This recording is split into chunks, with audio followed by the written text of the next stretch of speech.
உணர்வோடும் மான உணர்வோடும் கூடியிருக்கின்ற எங்களுடைய உரிமைகள் யார் மூலமாவது விடிவடைந்து விடாதா என்ற ஏக்கத்தோடு அண்ணன் சீமான் அவர்களை அரசியல் கேள்விகளோடு சந்திக்க இருக்கின்ற ஜமாத்தார்கள், இமாம்கள், தாய்மார்கள், சமூக ஆர்வலர்கள், நல்லுள்ளம் கொண்ட நாட்டு பற்றாளர்கள் உங்கள் அனைவருக்கும் என்னுடைய வாழ்த்துக்களையும் அன்பையும் தெரிவித்துக் கொள்கின்றேன். நபிகள் நாயகம் ஸல்லல்லாஹு அலைஹி வஸல்லம் அவர்கள் பிறந்த மாதம் இது. நாடெங்கிலும் மீலாடி விழா கொண்டாடப்படுகிறது. அங்கு கொண்டாடப்படுகின்ற மீலாடி விழா எல்லாமே அக சீர்திருத்தம், மார்க்க சீர்திருத்தம், ஆன்மீக சீர்திருத்தம். இதுவும் ஒரு வகையான மீலாடி விழா தான். என்ன? நபிகள் நாயகம் ஸல்லல்லாஹு அலைஹி வஸல்லம் அவர்களுடைய நபிமொழிகளை ஏற்ற அரசியல் சீர்திருத்தம். அது ஆன்மீக சீர்திருத்தம், இது அரசியல் சீர்திருத்தம். தமிழ் தேசிய இஸ்லாமிய கூட்டமைப்பு ஏற்படுத்துகிறது. என்ன விழிப்புணர்வு? நீங்கள் வாக்கு செலுத்துகின்ற பொழுது சுயநலவாதிகளாக இருங்கள். ஏன் நான் உனக்கு வாக்கு செலுத்த வேண்டும்? ஏன் என் ஓட்டுக்கு நீ பணம் கொடுக்கிறாய்? இதனால் உனக்கு என்ன லாபம் என்கின்ற கேள்விகளில் தான் எது நமக்கான அரசியல்ங்கிறது பிறக்குது. ஆடு மாடுகளுக்கு மாநாடு போடுறாரு. இன்னலக்கும் ஃபில் அன்ஆமில ஐபுராங்கிறான் இறைவன். ஆடு மாடுகளில் உனக்கு படிப்பினை அத்தாட்சி இருக்கிறதுடா, அதை போய் கேலி பண்ற பரதேசி. உனக்கு அறிவு இருந்தா நீ கேலி செய்வியா? மேடை எங்கிலும் கேட்கிறார். ஆட்டு கறி திங்கிறது, மாட்டு கறி திங்க தெரியுது, ஆடு மாடு மேய்க்கிறது மட்டும் உனக்கு அசிங்கமா தெரியுதா? அவர் சொன்ன வார்த்தை என் இறைமறை குர்ஆனில் இருக்கிறது. எனவே தமிழ் இஸ்லாமிய கூட்டமைப்பு அவருக்கு துணை நிற்கிறது. மரங்களுக்கு மாநாடு நடத்துகிறார் என்று அவ்வளவு அவதூறாக பேசுகின்றான். துஸப்பிஹு லஹு ஸமாவாத்து ஸப்உ வல் அர்து வமா ஃபீஹின்.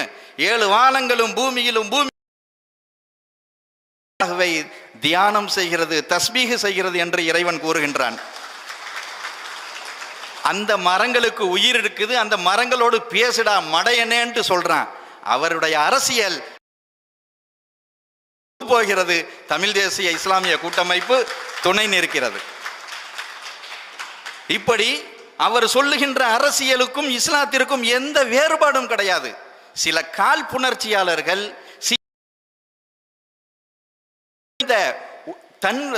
தன்னலமற்ற ஒரு தலைவனாக நாம் உருவாக முடியலைங்கிற காழ்ப்புணர்ச்சியில விஷத்தை கக்கிக்கிட்டு அலைகிறானுங்க.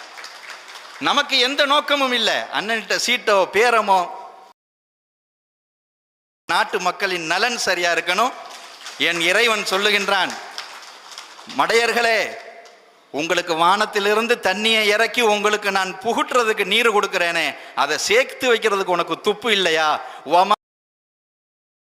இறைவன் சொல்லுகின்றான்.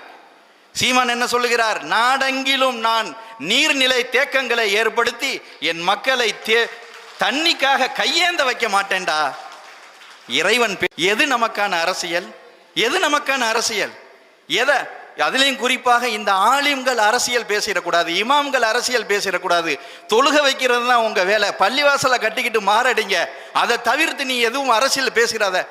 நன்மையை ஏவி தீமையை தடுக்கிறது ஒவ்வொரு இஸ்லாமியனுக்கும் கடமை. அதிலும் குறிப்பாக நபிமார்களின் வாரிசுகள் என்று சொல்லக்கூடிய என்னை போன்ற இமாம்களுக்கு முதல் கடமை.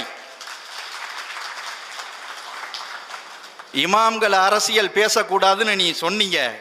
இமாம்கள் எங்க போய் நின்றுக்கிறான் தெரியுமா? மதரசா நடத்துறேங்கிற பேர்ல பல லட்சக்கணக்கில் வசூல் செஞ்சு மோசடி, பள்ளிவாசல் கட்டுறேங்கிற பேர்ல பண வசூல் செஞ்சு மோசடி, ஹஜ்ஜு உம்ரா செய்யற நடத்துறோம் கூட்டிட்டு போறேன்னு சொல்லிட்டு பணம் செய்யற மோசடி. சமீபத்தில் பக்கத்தில் இருக்கக்கூடிய கீழக்கிடாரம்ங்கிற ஒரு ஊர்ல 1.5 கோடி ரூபாய் அடிச்சுட்டு ஒரு ஆலிம்சா ஓடிட்டான். உனக்கு அரசியலையும் நல்லவனா கெட்டவனா அடையாளம் காண தெரியல, ஆலிம்சாக்கள்லையும் உனக்கு நல்லவன் கெட்டவனா அடையாளம் காண தெரியலன்னா நீ என்ன சமுதாயம்? உன்னோட பிறந்ததற்கு பழனி பாபா சொன்னது போல எனக்கு வெக்கமா இருக்குடா. நீ எப்படிப்பட்ட வீர வம்சத்தில் பிறந்தவன், தூய மார்க்கத்தை ஏற்றவன். உன் மொழி பெருமையானது, உன் மார்க்கம் பெருமையானது, உன் மண் பெருமையானது. இவ்வளவு இழிவான கீழ்த்தரமான ஒரு அரசியலை எது நமக்கான அரசியல்னே தெரியாம சிந்திச்சுக்கிட்டு இருக்கிய, உனக்கு எப்படி புத்தி சொல்றதுன்னு எனக்கு தெரியல.